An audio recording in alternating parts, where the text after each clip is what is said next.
Oi! There are no biolabs in Ukraine. That's a conspiracy theory.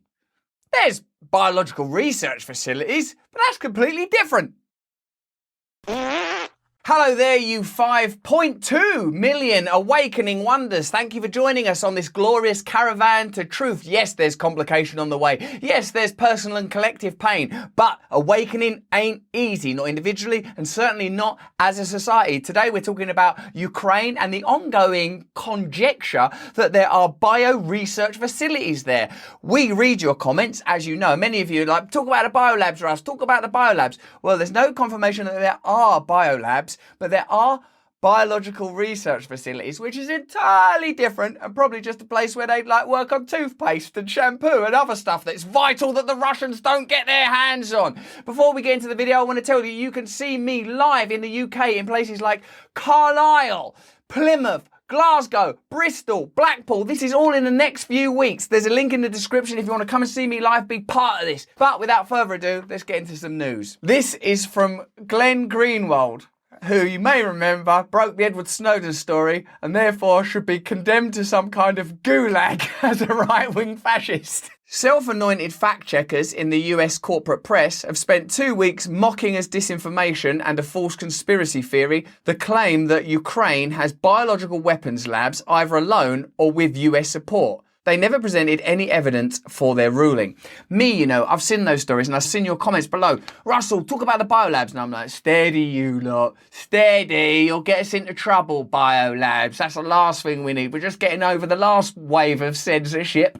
You know, now we're moving into a new wave. Well, now there is some evidence from high-ranking officials. A senior diplomat has said there are research facilities that are biological. Once again, we're into that land of semantics we find ourselves in. Gain of function? What do you mean gain of function? Oh yeah, no, they gain some functions. Now we're like, you know, now we're into this again with this stuff. Let's get into it. Unfortunately for this propaganda racket masquerading as neutral and high-minded fact-checking, the neocon official long in charge of US policy in Ukraine testified on Monday before the Senate Foreign Relations Committee and strongly suggested that such claims are at least in part true. This complex situation in Ukraine. Here's what's not complex. Putin's illegal invasion is horrific. Ukrainian people are worthy of support. Any support that could be offered that doesn't escalate the situation and make it worse, I suppose. Would you agree with that? Comments below.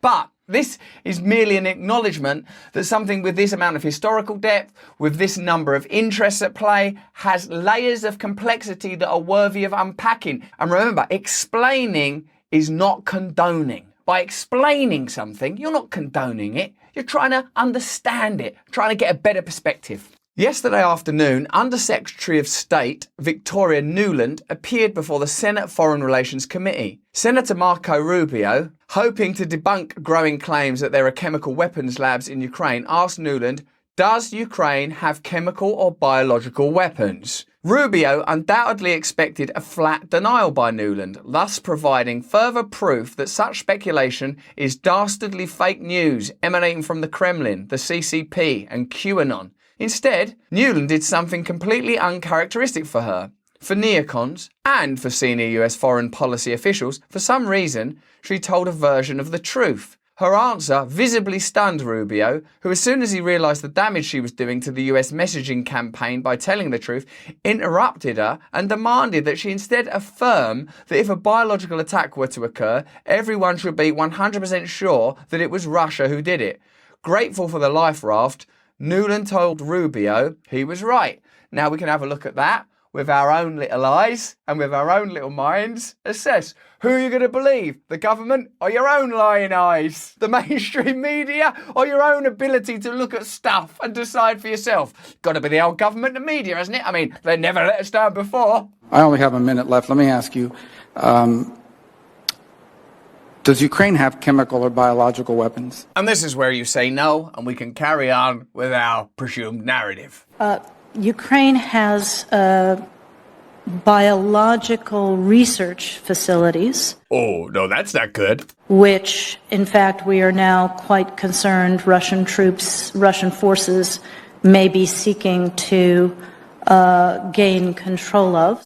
What? No, no, no, no! Abort! Abort! So we are working with the Ukrainians. Pretty sure it's not Ukrainians. The Ukrainians. If you are an Undersecretary for State Affairs, do learn the name of Ukrainians. On how they can prevent any of those research materials from falling into the hands of Russian forces should they approach. So, Russia presumably have got their own scientists, their own laboratories, their own narrative, their own agenda, their own perspective on this situation. Clearly, all this is true. So whatever it is that's in that biological research facility, it warrants some concern. They ain't just in there knocking up nail varnish and conditioner. This conditioner, though, actually you don't even have to wash it out. Shampoo, take 2 bottles in the shower. You off your fucking nut? Take 1 bottle in there.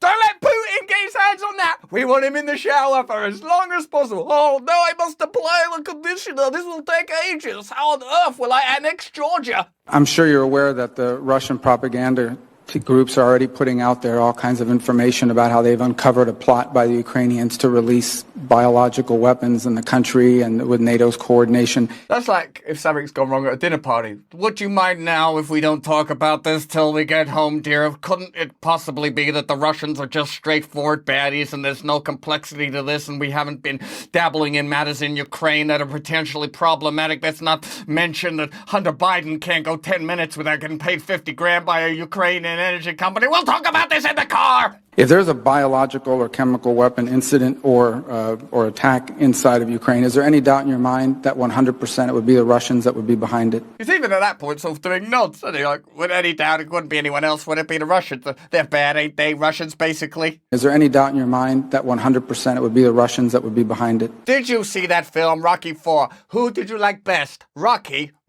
Or that other guy, Dolph Lundgren, the bastard? There is no doubt in my mind, Senator, and it is classic Russian technique to blame on the other guy what they're planning to do themselves.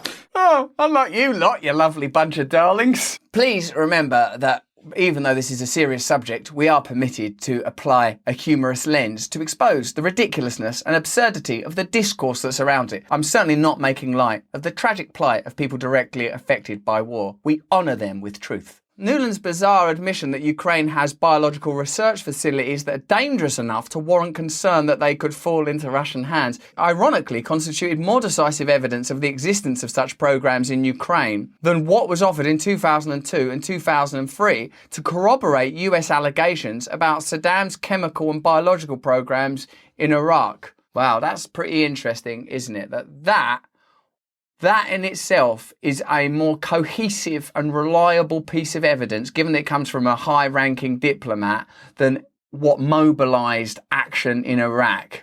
That's heavy. It should go without saying that the existence of a Ukrainian biological research programme does not justify an invasion by Russia. Right, but it has been said.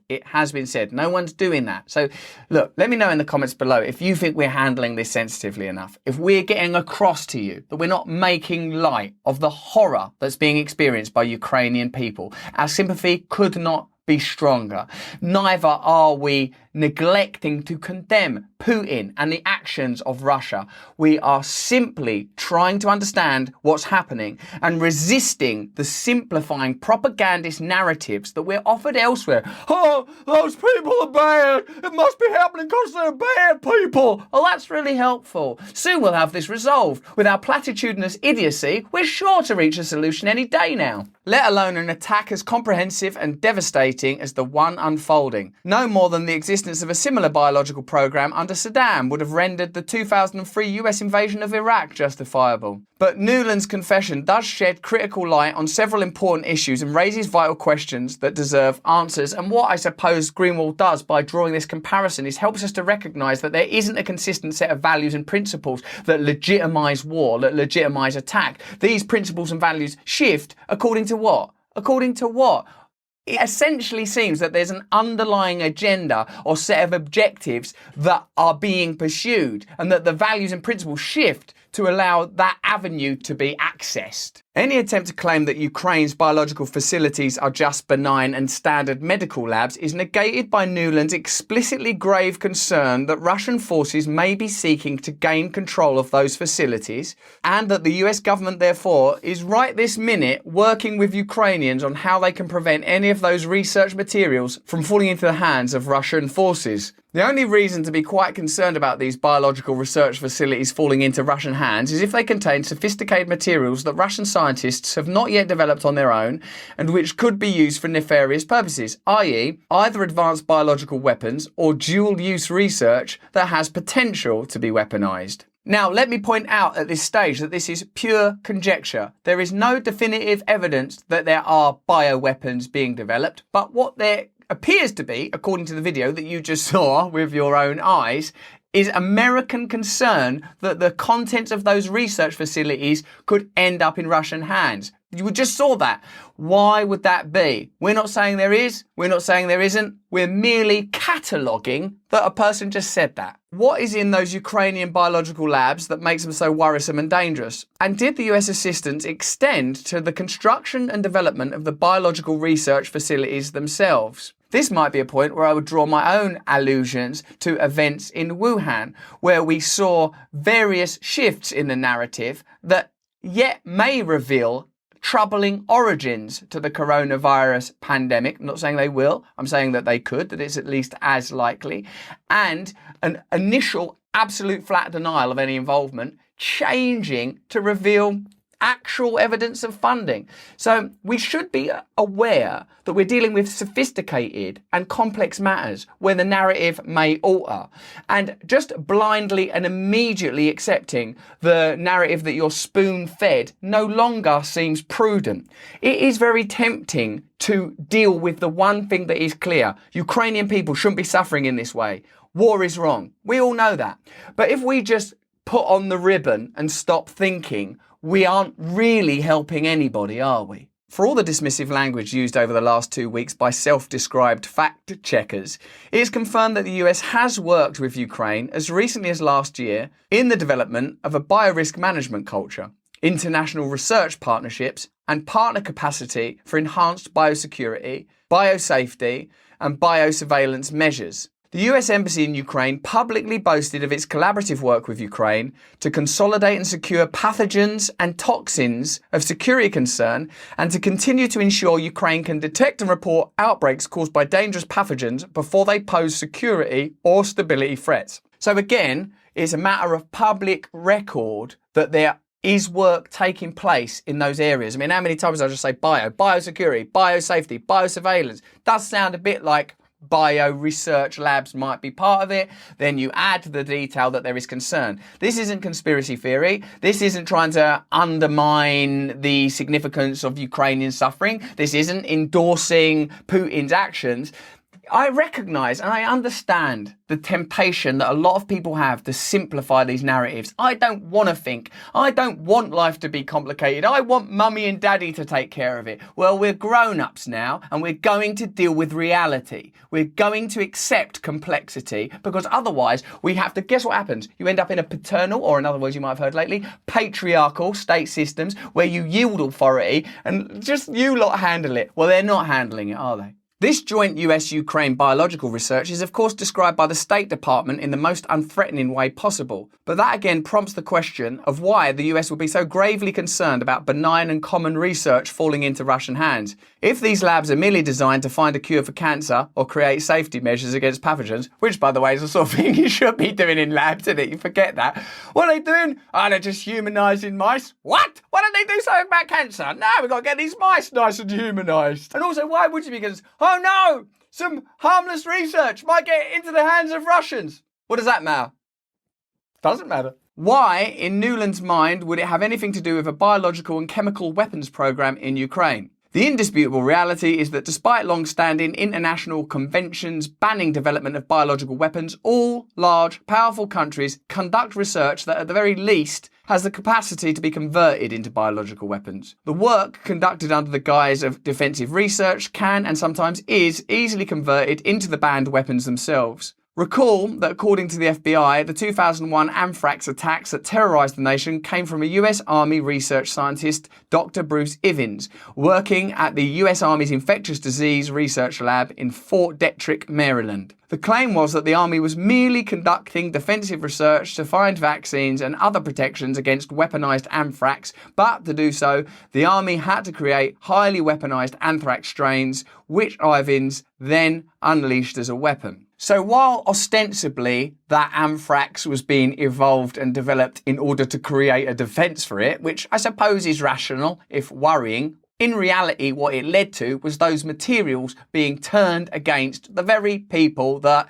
as usual, the government are saying they offer protection to. This lesson about the severe dangers of so-called dual-use research into biological weapons was relearned over the last 2 years as a result of the COVID pandemic.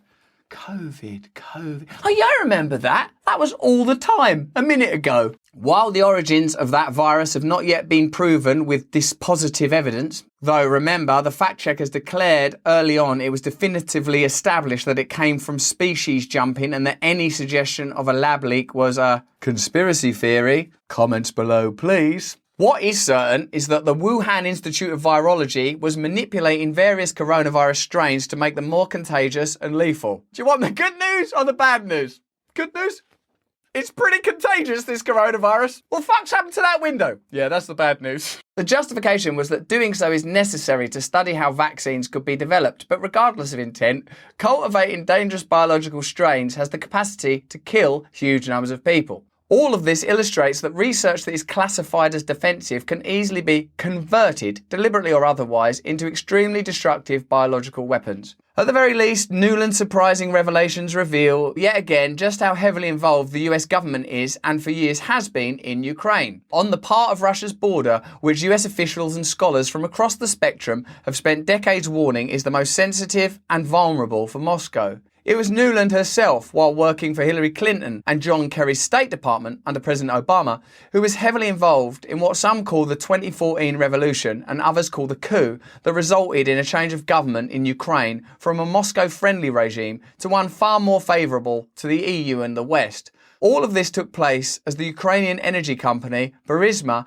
paid $50,000 per month, not to the son of a Ukrainian official, but to Joe Biden's son, Hunter, a reflection of who wielded real power inside Ukraine. But you better not talk about that, because that might lead people to like Donald Trump, or at least to observe that, well, what are we protecting here? What are we protecting here? What is this pure political system that we all have to be so defensive of that involves this degree of complexity? Even without me having the legal ability or right to directly condemn anything that's just been described there, involvements in coups, stroke revolutions, taking money from Ukrainian energy companies, it doesn't lead me to believe that on one side we've got a set of really pure interests that should be exempted from criticism and that we should trust blindly and blithely, consistently. And on the other hand, there's just a bunch of baddies, whether it's Donald Trump or people that are circumspect about vaccines or vaccine mandates, or like, all of that's just bad and let's just not talk about that. And these guys were just accepting some money from Ukrainian energy companies. Nuland not only worked for both the Obama and Biden State Departments to run Ukraine policy, and in many ways Ukraine itself, but she also was Vice President Dick Cheney's Deputy National Security Advisor and then President Bush's ambassador to NATO. She comes from one of America's most prestigious neocon royal families. Her husband Robert Kagan was a co-founder of the notorious neocon warmongering group Project for the New American Century, which advocated regime change in Iraq long before 9/11. Again, those of you that follow this type of news and these type of narratives will be aware that there are documents that exist where they say, oh, it would be ever so handy if we could change the regime in Iraq. Then 9/11 happens, terrible, horrible tragedy, and then after that, yeah, better raid Iraq. There's no evidence that Iraq are involved, it doesn't matter. And significantly, it's the same set of people. So this is not anti-Democrat. She worked for Bush, she worked for Cheney, she works for Obama, she works for... So like, why are we, as Chomsky observes, squabbling in this tiny window of permitted debate? Meanwhile, we're not discussing anything that takes place in the outer reaches of power where all the decisions are actually made. It was Kagan, along with liberal icon Bill Kristol, not Billy Crystal, grow up, who was most responsible for the lie that Saddam was working hand in hand with Al-Qaeda, a lie that played a key role in convincing Americans to believe that Saddam was personally involved in the planning of 9/11. Because we wanted a simple answer, because something terrible happened. People died. There was a terrorist attack. It was awful. I want to do something. I want a response. All these emotions rise up. So what emotions are being elicited now by mainstream news, by government narrative? Bad, bad, nasty, bad, bad. Must do something. Bad, nasty, bad. Of course something bad is happening. And I pray that a solution is reached. But that solution, if it doesn't take into account the amount of complexity that even an idiot like me can observe is contributing, then it will not be a meaningful or reasonable solution, will it? Putin bad. Russia bad. War bad. Of course, of course, of course. That's at best half the story. That a neocon like Nuland is admired and empowered regardless of the outcome of elections illustrates how unified and in lockstep the establishment wings of both parties are when it comes to questions of war, militarism and foreign policy. So remember, this is not a right-wing or left-wing, Democrat or Republican argument. This is about deep state power, or the consistent power that abides regardless of the meaningless minor fluctuations of electoral politics. If it, as they say, if voting changed anything, they'd ban it. The fact that a member of one of the most powerful neocon families in the US has been running Ukraine policy for the US for years, having gone from Dick Cheney to Hillary Clinton and Obama and now to Biden, underscores how little dissent there is in Washington on such questions. It is Nuland's extensive experience in wielding power in Washington that makes her confession yesterday so startling. It is the sort of thing people like her lie about and conceal, not admit. But now that she did admit it, it is crucial that this revelation not be buried and forgotten. And that will be the temptation, to see this as another complex, nuanced aspect of this evolving situation and to put it to one side and focus on what is tangible and observable. Putin bad, Russia's actions bad. True, not disputing that, not disputing it. But by amplifying it and extracting mitigating circumstance, that affects even the possibility of a solution being reached, doesn't it? Because a solution often involves compromise. Why should we compromise? They're the bad ones. Well, what about all of this? So there is a little bit of room for compromise. There is a little bit of room if the objective is only the preservation and security of Ukrainian people, of limiting the damage and suffering that they undergo. As long as there's no one that would benefit, say, from this being a prolonged conflict, like, I don't know, what, off the top of my head, weapons manufacturers, for example, let's just stick with Russia bad, Putin bad, two things that we can be sure of, and forget the complexity of geopolitics. Let's let mummy and daddy deal with it. Fingers crossed, eh? That's just what I think. You let me know what you think in the comments below. How do you want to see this discussed? Do you trust the mainstream media? Do you think a fact like this is significant? And if this is what we know, imagine what we don't know. If you want to come and see me live, come see me live in Plymouth, Carlisle, Stockton-on-Tees, all sorts of beautiful, great British towns. There's a link in the description. Come have this experience with me. I want to see you there. Please, if you enjoyed this video, have a look at this one or have a look at this one. Sign up to my mailing list if you fancy it so I can stay in direct contact with you. Most of all, though, stay free.